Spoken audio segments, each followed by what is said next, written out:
Hi guys, আজিৰ ভিডিঅ'টোত আমি আলোচনা কৰিম ফোনপেৰ বিষয়ে। আৰু সকলোতো জানে ফোনপে কি বস্তু আৰু আমি ফোনপে কিয় ইউজ কৰো। আৰু আপোনালোকে যদি ফোনপে ইউজ কৰে তেনেহলে এই ভিডিঅ'টো শেষলৈ চাব, কাৰণ এই ভিডিঅ'টোত বহুতো জানিবলগীয়া কথা আছে। আৰু ফোনপে যদি ইউজো নকৰে তেনেহলেও কথা নাই, কাৰণ এই ভিডিঅ'টো চোৱাৰ পিছত নিশ্চয় আপোনালোকে ফোনপে ইউজ কৰিবলৈ চেষ্টা কৰিব।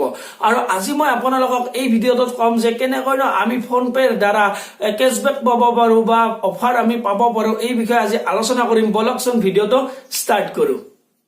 প্ৰথম কথাটো হৈছে একদম ইম্পৰ্টেন্ট কথা, যেতিয়া আপোনালোকে নতুনকৈ ফোনপেৰ একাউণ্ট খুলিব তেতিয়া আপোনালোকে কি কৰিব যে আপোনালোকৰ বেংক একাউণ্টত যোনটো মোবাইল নাম্বাৰ দিয়া আছে সেই মোবাইল নাম্বাৰটোৰেহে আপোনালোকে ফোনপেৰ একাউণ্ট খুলিব। আৰু সেকেন্ড কথাটো হৈছে যেতিয়া আপোনালোকে ফোনপেৰ একাউণ্টটো খুলি কিনে নতুনকৈ যেতিয়া ফোনপেৰ একাউণ্ট খুলিব তেতিয়া আপোনালোকে যেতিয়া ফোনপেৰ হোম পেজত যাব, হোম পেজত যাই কিনে আপোনালোকে কি কৰিব, টু বেংক একাউণ্টত ক্লিক কৰি কিনে আপোনালোকে আপোনালোকৰ বেংক একাউণ্টটো এড কৰি ল'ব। কাৰণ কিয় জানে, বেংক একাউণ্ট যদি এড নকৰে আপোনালোকে কেশবেকবোৰ নাপায়, আৰু কেশবেকবোৰ পাবলৈ আপোনালোকে বেংক একাউণ্টটো এড কৰিব লাগিব। আৰু বেংক একাউণ্ট এড কৰাৰ পিছত আপোনালোকে আপোনালোকৰ ফোনপেৰ হোম স্ক্ৰীনত দেখাই পাব, তাত লিখা থাকে ৰেফাৰেন্স আৰ্ন বুলি এটা কেশবেক। আৰু সেইটোৰ মিনিং হৈছে আপোনালোকে যেতিয়া আপোনালোকৰ ফোনপেৰে আপোনালোকে যোনবিলাক আপোনালোকৰ ফ্ৰেণ্ডৰ ফোনপে নাই তেওঁলোকক যদি আপোনালোকে ৰেফাৰ কৰে বা তেওঁলোকক যদি আপোনালোকে লিংক পঠায়, তেতিয়া কি হয়, তেওঁলোকে যদি আপোনালোকৰ লিংকটো ক্লিক কৰি কিনে তেওঁলোকে যদি ফোনপেৰ একাউণ্ট বনায় আৰু তেওঁলোকে যদি কি কৰে বেংক একাউণ্ট এড কৰি কিনে যদি ট্ৰেনজেকচন কৰে বা তেওঁলোকে যদি মোবাইলৰ পৰা ৰিচাৰ্জ কৰে কিবা কৰে, এনেকৈ যদি ফোনপেৰ পৰা কিবা কৰে, তেতিয়া কি হ'ব, আপুনি আপোনাৰ লিংকটো দিয়াৰ কাৰণে আপুনি 100 rupees কেশবেক পাব। এনেকৈ যদি আপোনালোকে 10টা আপোনাৰ ফ্ৰেণ্ডক যদি পঠাব পাৰে, তেওঁলোকে যদি বেংক একাউণ্ট এড কৰি কিনে কিবা কিবি ট্ৰেনজেকচন কৰে বা শ্বপিং কৰে কিবা কৰে, তেনেকৈ আপোনালোকে কি পাব, 10টাৰ পৰা আপোনালোকে সেনেকৈ 100 rupees কেশবেক পাব। আৰু এনেকৈ যদি আপোনালোকে 10টাকো পঠাব পাৰে, তেওঁলোকে যদি খুলি লয় তেনেহলে আপোনালোকে 1000 টকাৰ কেশবেক পালে।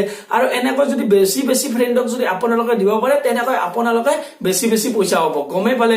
আৰু ময়ো আপোনালোকক ৰেফাৰ কোডটো তলত ডেছক্ৰিপশ্যনত দি দিম, আপোনালোকে তাৰ পৰা আপোনালোকে ডাউনলোড কৰি ল'ব পাৰে। তেতিয়া কি হ'ব, মোৰো অলপ চলপ লাভ হ'ব দিয়কচোন।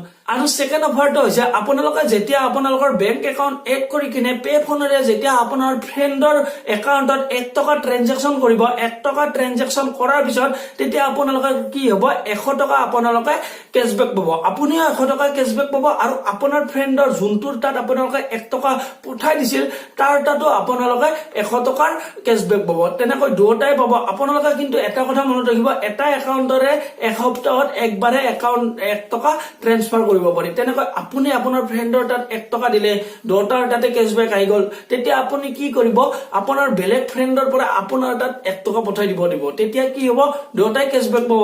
তেনেকৈ আপোনালোকে বহুত কেশবেক পাব পাৰে। তেনেকৈ কিন্তু আপুনি আপোনাৰ একাউণ্টৰে একবাৰহে আপোনালোকে এসপ্তাহত পঠাব পাৰিব, কিন্তু আপোনাৰ তাত বেলেগ ফ্ৰেণ্ডেও এসপ্তাহত একবাৰে পঠাব পাৰিব। কিন্তু আপোনাৰ ফ্ৰেণ্ডটো এটা নাই বা আপোনাৰ 10টা 20টা 30টা 50টা লৈ আপোনাৰ ফ্ৰেণ্ড আছে, তাৰ পৰাতো আপোনালোকৰ 10টা ফ্ৰেণ্ডেতো এনেকৈ এক্সচেঞ্জ কৰিব পাৰিব 1 টকা।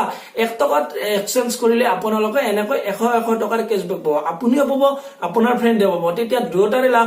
এনেকৈ আপোনালোকে ট্ৰেন্সফাৰ কৰি কিনে আপোনালোকে কেশবেক পাব পাৰে। আৰু থাৰ্ডটো আপোনালোকক কৈ দিছো, আপোনালোকে যদি প্ৰথমবাৰৰ বাবে যদি আপোনালোকে মোবাইল ৰিচাৰ্জ কৰে ফোনপেৰে, তেতিয়া আপোনালোকে 30 rupees কেশবেক পাব। আৰু এনেকৈ আপোনালোকে ফোনপেৰ অফাৰত ক্লিক কৰি কিনে আপোনালোকে চাই ল'ব পাৰিব কিহত কেশবেক পায়, কি অফাৰ আছে। আপোনালোকে যদি অনলাইন ফুড অৰ্ডাৰ কৰে তাতো আপোনালোকে কেশবেক পাব, বা আপোনালোকে যদি অনলাইন শ্বপিং কৰে তাতো কেশবেক পাব। এনেকৈ বহুত কেশবেক আছে, আৰু আপোনালোকে ফোনপে ইউজ কৰি কিনে বহুতে লাভৱান হ'ব। সো ফ্ৰেণ্ডছ, আজিৰ ভিডিঅ'টোত এইখিনি আছিল, আৰু ভিডিঅ'টো একদম সৰু ভিডিঅ' আছিল, জাষ্ট এটা ইনফৰমেশ্যন দিয়াৰ কাৰণে আছিল। সো আজিৰ ভিডিঅ'টোত এইখিনিয়ে, ধন্যবাদ।